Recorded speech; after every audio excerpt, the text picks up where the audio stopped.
Alhamdulillahi Rabbil Alameen wassalatu wassalamu ala rasulihil ameen wa ala alihi wa sahbihi ajma'een.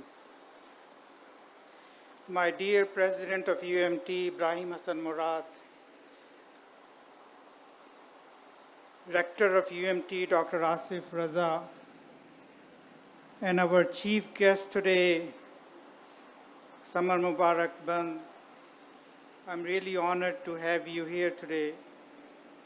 Deans, directors, chairs, and members of faculty, proud parents and distinguished guests, and above all, my dear graduates. All reverence and praise, honor and gratitude belongs to Allah, Lord of the worlds, who is the enabler of everything we do, and whose power we depend upon for whatever we may accomplish, who is the source of all knowledge, and who gave us intellect so that we can seek the meaning in everything we encounter. May His blessings be on all those righteous servants of His, the prophets and messengers who were sent to this world to show man how to live. Last of whom was our beloved Prophet Muhammad. May Allah's immense blessings be on him, his companions, and his people.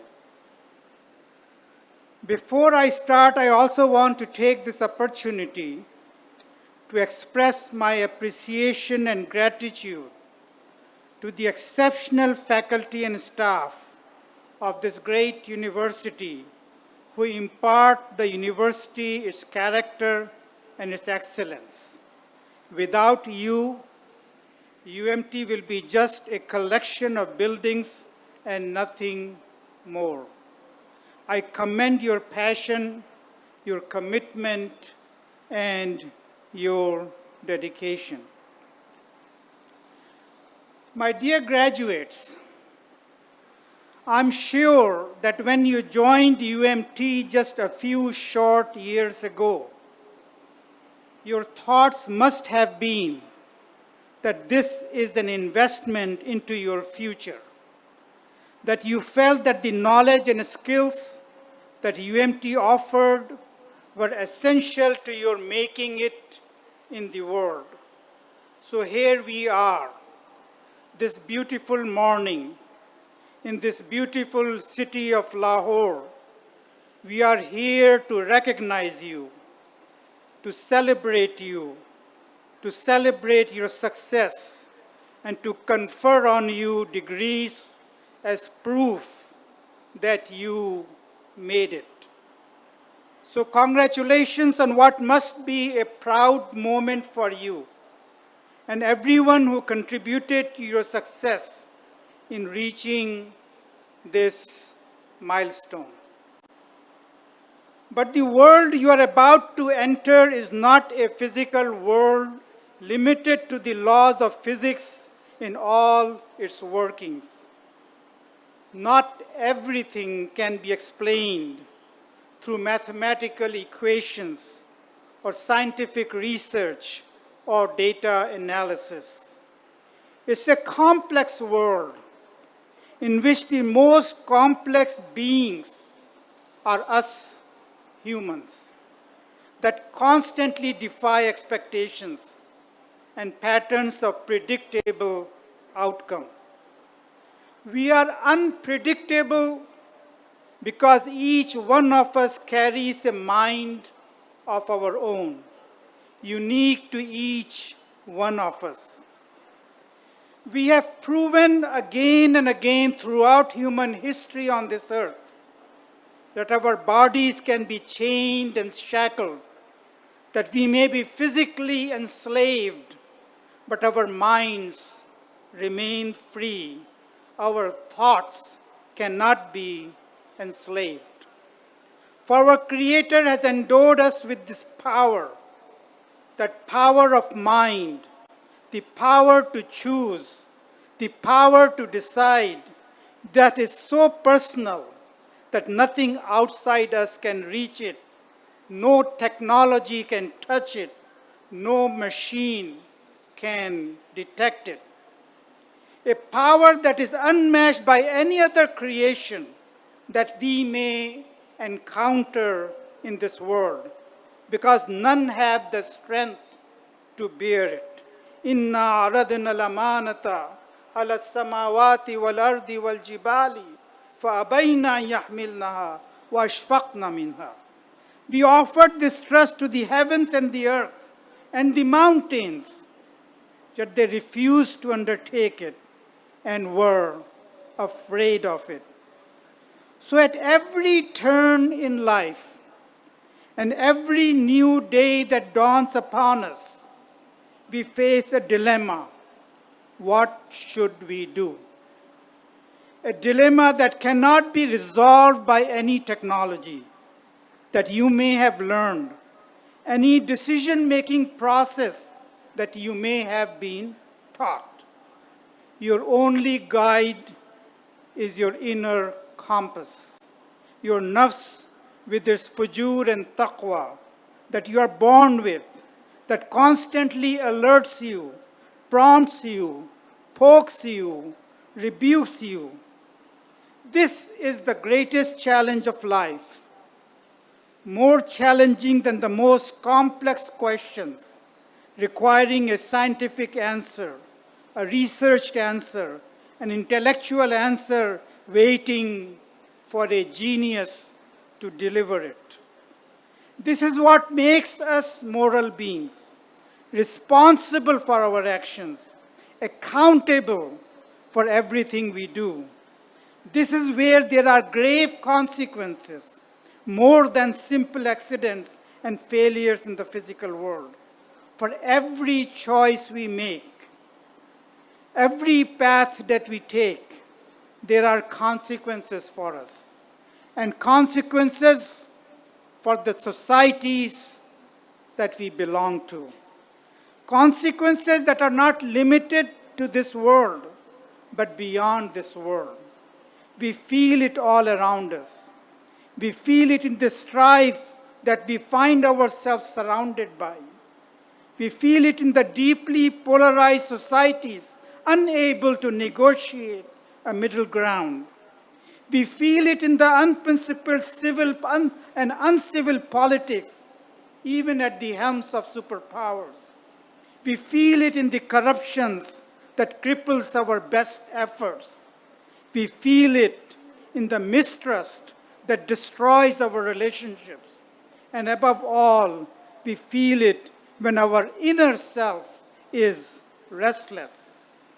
So, my dear graduates, in order to make the right choices in life, you must first recognize who you are and why you are here.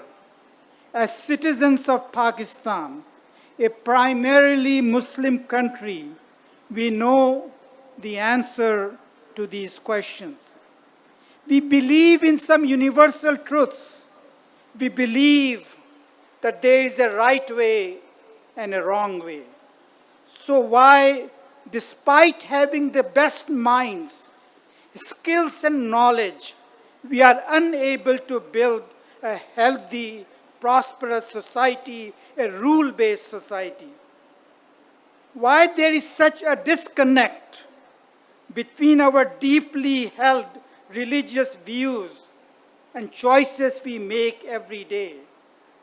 Why our sense of accountability before our Creator does not make us fear the consequences of choices we make? We must return to our root values, values of honesty and truthfulness, values of doing the right thing, values of standing for what is fair and what is just. It's not easy to take those stands unless you learn to live for something bigger than yourselves, unless you acquire a purpose beyond your career goals, your immediate needs, your desire to make it in the world. You must listen to your inner voice that your Creator has placed in you. Allah has placed the potential to change you, but it is you who has to change.